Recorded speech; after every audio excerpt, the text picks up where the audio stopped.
Hi-dally-ho! Hi-dally-ho, neighborinos! I'm Jared, and this is Changelog News for the week of Monday, November 28th, 2022. It's hard to believe, but this year is almost a wrap. Adam and I are prepping once again for our 5th annual State of the Log episode, where we look back at the year, discuss some of our favorite episodes, the most popular ones, and talk a bit about what we have in the works for 2023 and beyond.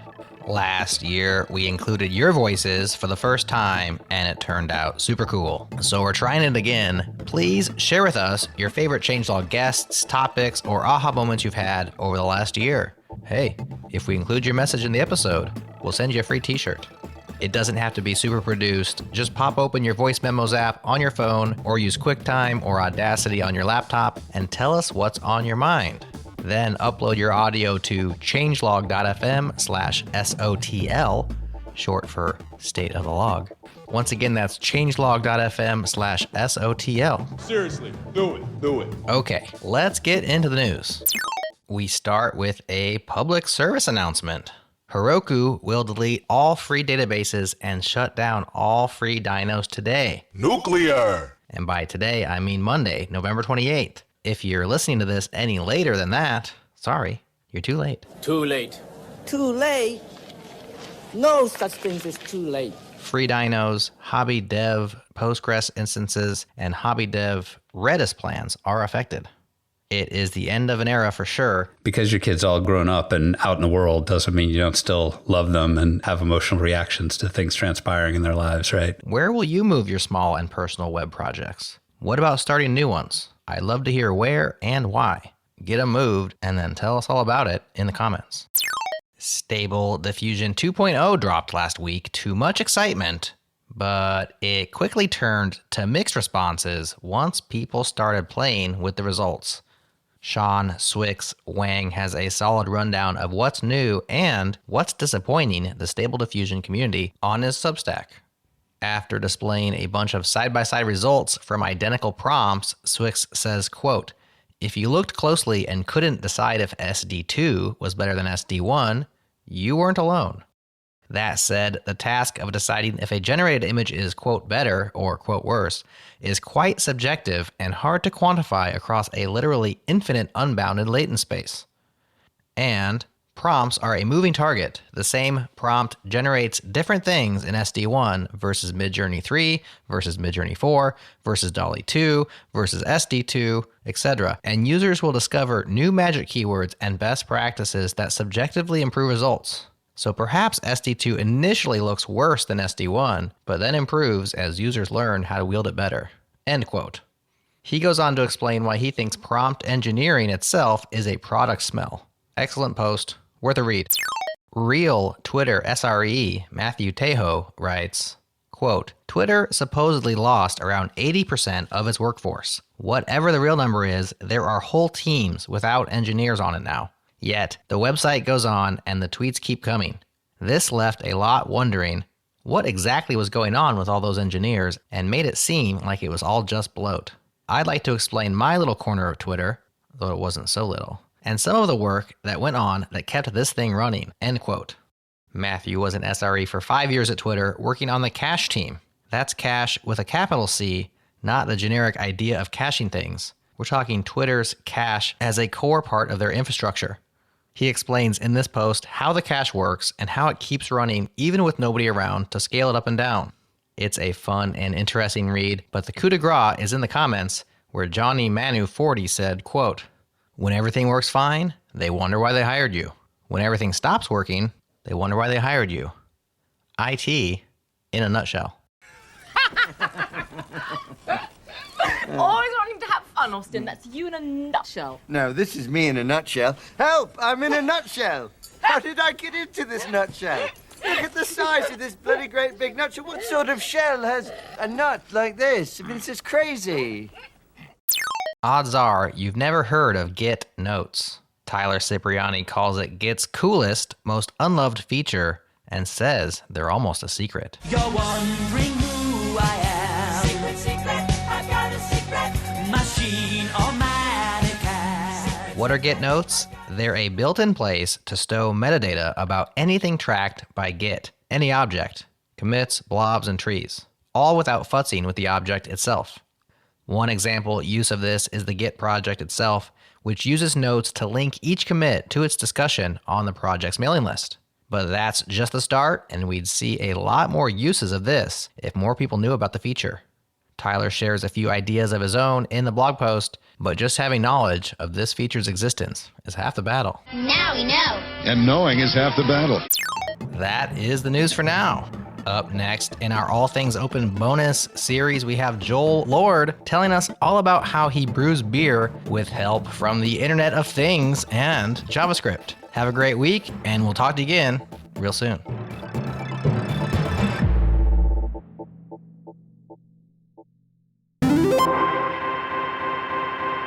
Joel brews beer, No way.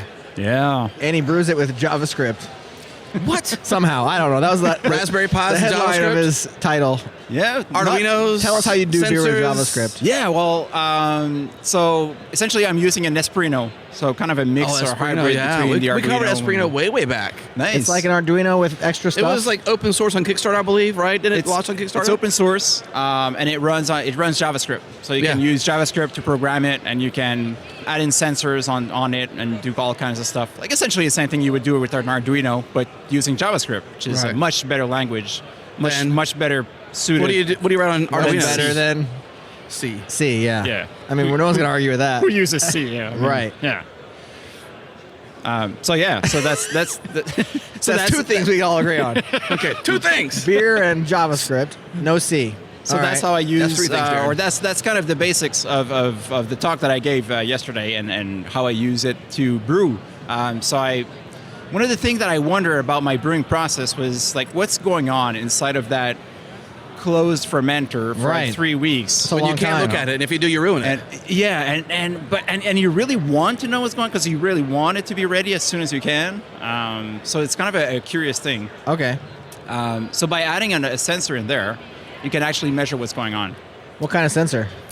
So it's a device that uses an Espruino or an ESP8266, and it has an accelerometer in it and a temperature sensor just for kicks, because why not? Sure. And you can measure the gravity or the gravity pool basically using the accelerometer, which tells you the water density, which tells you the amount of sugar present in the beer. Okay. And you're trying to get to a certain level of sugar? Like, Yeah. what's the fermentation process do? The idea is that in order to calculate the alcohol that you'll have in your final beer, you want all of the sugars to be transferred into alcohol. So you can measure, by using the density of the water, you can measure the amount of sugar in it. And when there's no more sugar, or basically no sugar, fermentable sugars left, then you know the beer is ready. You know it's done. So this is helping you get it out as soon as it's ready versus just waiting some sort of pre-allotted time period. Let me offer an analogy here. Who pops popcorn here? Do you pop popcorn in a microwave, or do you do it on a whirly pop? Yeah, I have a whirly pop machine, Okay. like a. Okay, well, if you're a movie theater. microwave popper, it can go beyond, right? Every microwave has a popcorn button, right? That's right. There's no magical formula. They've somehow known to make the popcorn button work for everybody. Every popcorn bag is like different. 35 seconds. Right. So you get down to that final few pops, right? It's like that, because like you don't want to go over the pops. If you're like still popping and it ends, you had Can you overdo a few it? more kernels. Well, it's similar. You can't really overdo it, Right, that's the but difference. You're burning. it could be worse. I could run out of beer and have some beer there that might be ready. oh, okay, that is worse. That would Okay. be worse. Well, you could be waiting for no reason, basically. Exactly. It could be done, and you're waiting maybe a day or two extra, or a week extra. Well, technically, I used to wait about 3 weeks just to be on the safe side. Right. I've heard 2 weeks, but I would wait 3. I've noticed that some of the yeast that I'm using, and I can actually chart all of that data because I'm a nerd. Yeah, that's cool. So I do graphs on my websites, and I've discovered that some yeast actually work in 2 days. So Really? the amount of time that They I have save, fast Do yeast. other people know this? I This don't is know. like unique Maybe information. I should keep that as a You secret. know what I'm saying? Like you can start your own brewery with the correct yeast that nobody else knows about, yeah, and get the 2-day turnaround. and maybe I could finally quit my day job in You tech could. and start my own brewery. You can call it beer faster. It'll be here faster. It'll beer faster. I like it. That's smart. I like that. Okay. We're a good team. You can split us in thirdsies. No big deal. 90-10, 90-50. 90-50. 90-50. Okay, so you get your beer faster. You got sensors, and they're measuring the amount of sugar, the fermentable amount of sugar left over, which indicates that the beer's done and ready to be consumed. Exactly. In addition to that, again, just because I'm a bit of a nerd, I've added a bunch of serverless functions. So I get a text message whenever my beer is ready. So my beer can now text me. That's cool. We all What want is that? My beer texting me? Yeah. That's Do you have a cool special text message because it only happens like once every few weeks, right?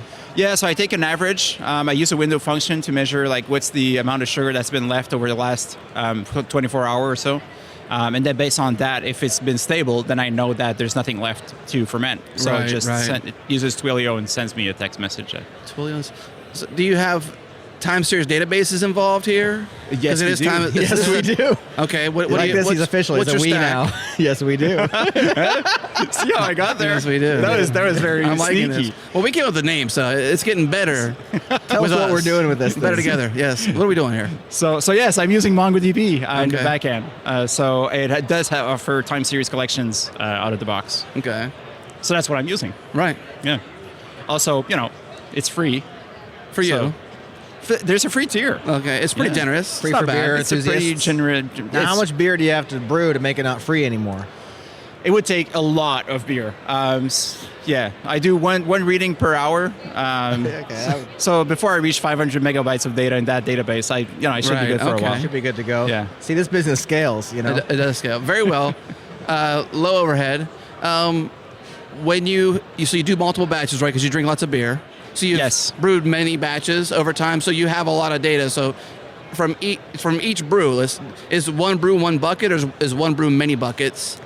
Question one, and I have a question after that. So one brew is 4 times 5 gallons Right. fermenters. So you have 5 different buckets, so 5 different sensors. four different buckets, one sensor. One sensor. I sensor. I assume that everything is. Oh, You just it pick a should- guinea pig and it go. should be. Really? Yeah. You make assumptions on. Okay, all right. Has it ever been wrong? You open up a different gallon, you're like, ooh, it's not done. I haven't discovered one. Okay. So Okay. I think it's fair. Like, cause I brew it all together. It's a 20 gallon. Then I split it in 4 different. So how many fermenters. cycles have you had then of this process? And what I'm getting at is has the data been consistent from brew to brew? And like, what are you learning from each brew? Yeah, so the fun thing, and I kind of joke a lot around that because it's a funny idea, but I got a lot of insights through it, and one of the things that I've wanted to experiment a little bit more with brewing is the strands of yeast. So Yeah. discovering, as You want I that said, 2-day strand. Well, that's a fun one. I mean, it's If the taste is good, but exactly if it's speed and taste, you want to optimize for taste and consumption, not speed. right? Exactly. Taste can be different based on the sugar amounts that you have as well. So if you brew very strong beers, like my Christmas beers are much stronger, right? Because you want something to warm cold your outside. soul and your, You're and your limited. body. There's people watching you, so if you're drinking 3 or 4, they're like, he's drinking 3 or 4. Whereas if they're stronger, you can drink 1 or 2. Same drunkenness, less beer. Well, better. I don't that's know. one way to see it. That's one way to look at it. Summer beers, though, you want to have a lower alcohol. 'Cause, Right. You know, Oh, is that right? Because you're outside, it's hot, because it's you're sweaty. outside, you don't realize how much you're drinking, so Right. you don't want to have a headache. The as sun well. goes down later. Yeah. So is any of this organic? Yeast is organic. Well, like, because there's organic wines. That's what, the reason I'm asking is you mentioned headaches. And so one thing I've learned with organic wines is that gives you less of a headache. And it's something with, like, I don't know the science behind it. Somebody explained it to me. I think I was half listening, but the organics have Half less drinking. of something that Maybe it was a non-organics. placebo. No. It's true. Maybe it's not as good, and you just don't drink as much. Yeah, you're like this wine is terrible. Could be. Maybe it's more expensive, so you can't afford as much. That's actually just as equally priced. It's Hard to believe. $10 a bottle. You slap organic on anything, and the price goes up. I'm sorry, that's not true for this. Yeah. I don't know. I thought you were haven't homebrew. experimented, Anyways, so yeah. organics. Is it all organic? It's not. It's not. Is it impossible to be organic beer? It's possible. just not worth the it? hops are really hard to find. Organic hops are really hard. Right. So I do get organic grains, but not the hops. Okay. Yeah. Where are you buying your hops? There's a couple of farms nearby. My neighbor, my 75-year-old neighbor, the other day came to my place and was like, "Hey, you brew beer, right? I think I might have hops in my garden." and he had like a wall full of hops against his Wow. shed, and he just didn't know what to do with it, and he didn't really know what it was. So I've used that for brewing. So that That was basically organic. free beer. That's cool. That was- well, I mean, it's free you hops, had to one brew free it, ingredient. Yeah, one Yeah. part of it. Still need some grains. Sure. And other parts. And water. Yeah, which Right. is But water is free. relatively cheap. Is it organic water? I'm pretty sure it's organic water. Okay. I don't Is know. it non-GMO? Probably non-GMO. Not sure about the organic part now that I think of it. Is it grass-fed? City water. It's city water. Yeah. It's probably grass fed. I should ask my city councilor about that. So have you Just gone to as be on the far safe as to side. like do more stuff with your water? Because I know in coffee, and I assume beer too, because like anything you consume, all the ingredients matter essentially. And with coffee, the more alkaline or acidic, I guess, the alkaline of the water matters essentially. And so you can kind of fine tune the quality of your water, not just is it reverse osmosis or something like that, or is it city water, or is it filtered? But it's like extra steps to like balance the pH and stuff like that. Is that applicable in beer? I should get you as my brewing partner. I'll Well, switch. that's what I'll the switch we is. partner We're because already, This we're is the already in we. thirdsies.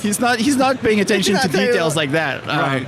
Well, I would start with reverse osmosis. Then I would just like look at the pH and stuff like that and see if it matters. Yeah, it does actually. Well, that's part of my question too, with like from brew to brew, like what data are you tracking to like determine quality and fine tune things? Yeah, it does matter. I'm lazy, so I don't change anything, and I just accept that it's tap water. But different breweries will have different results based on the water that they're using. So if you look at very large brewing, like BrewDog, the beer that they make in the UK is not the same as the one they make in the Right. US, and water is a big factor in there. Yeah. Well, this should be It's obvious just not the because same. like Coors is like Tap the Rockies. right.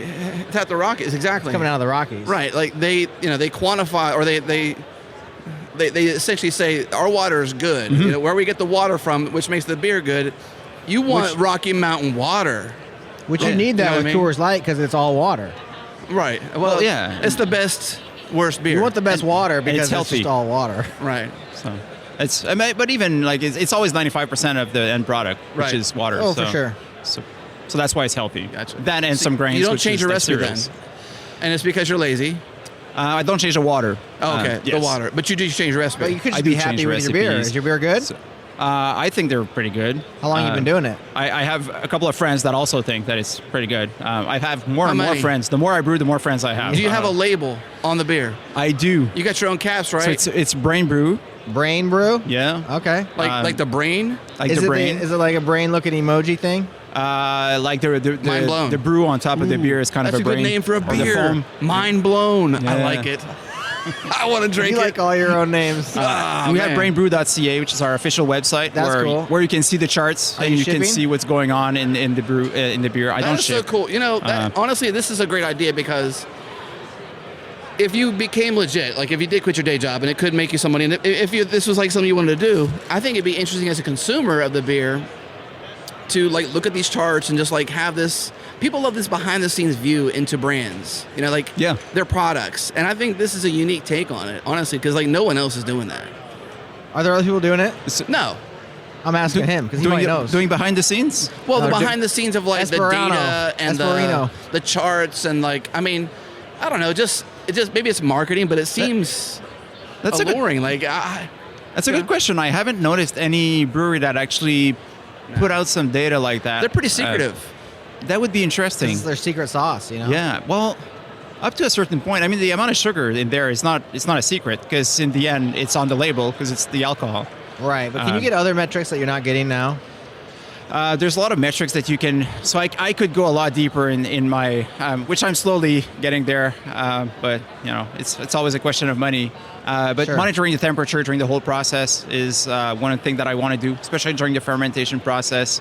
I want to hook up a bunch of Raspberry Pi, so I've just got an electrical element to help me with the brewing process, brewing part. So I want to automate some of it to make sure that I can replicate from one time to the other, having exactly the same results.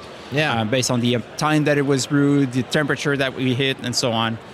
So there's a couple of things that we could do there. But yeah, my partner doesn't always agree with my brewing expenses. Your hobby, yeah. That's a shame. It is. Hopefully she doesn't listen to this podcast. Does she like the beer? She does like the beer. Okay. So I think that's So we're that's okay. kind of an on that front. equalizer. Yeah, you know? that is- If she hated the beer, then it'd be even worse. This expense is, Spend all your time on this terrible beer. but I love it. Cool stuff. So brainbrew.ch, check out the charts. Has any sort of like... Did you say CH or CA? CA. Oh, CA. Did you say CH? I did. I thought he said Okay, CH. that's why I'm checking you out. I get ya. Brainbrew.ca. I was CA, thinking as of in brew.sh for some reason. I Yeah. said CH Yeah. for the homebrew. I was making sure I didn't hear him wrong, and also Brain correcting brew. you. Now I'll have to buy the domain just in case. You'll have to. Just in Just case. redirect it for me. Continue, Okay, Jared. Continue. brainbrew.ca. A. A. Is there any... Well, you gotta say it like this. Is there any open source? Is there any gists? Do you have any code? Is there like, if I wanted to set this up, are you teaching people? You're Yeah. obviously giving a talk. The actually the device that I'm using is based on an open source project, which is called the iSpindle, which is all available on GitHub. So all the electronics, the list of parts, Okay. everything is there. The code is also there. I've tweaked it to use some JavaScript. It was originally built in C, I think. Do you have to be a developer to do this? Because if So- not, I have a business model for you. No, you can I actually. mean, no, seriously, because I was thinking about this. Like, It's it's his a good hobby, man. He doesn't want a business. He wants a hobby. Well, he will eventually want to do something different, I'm sure.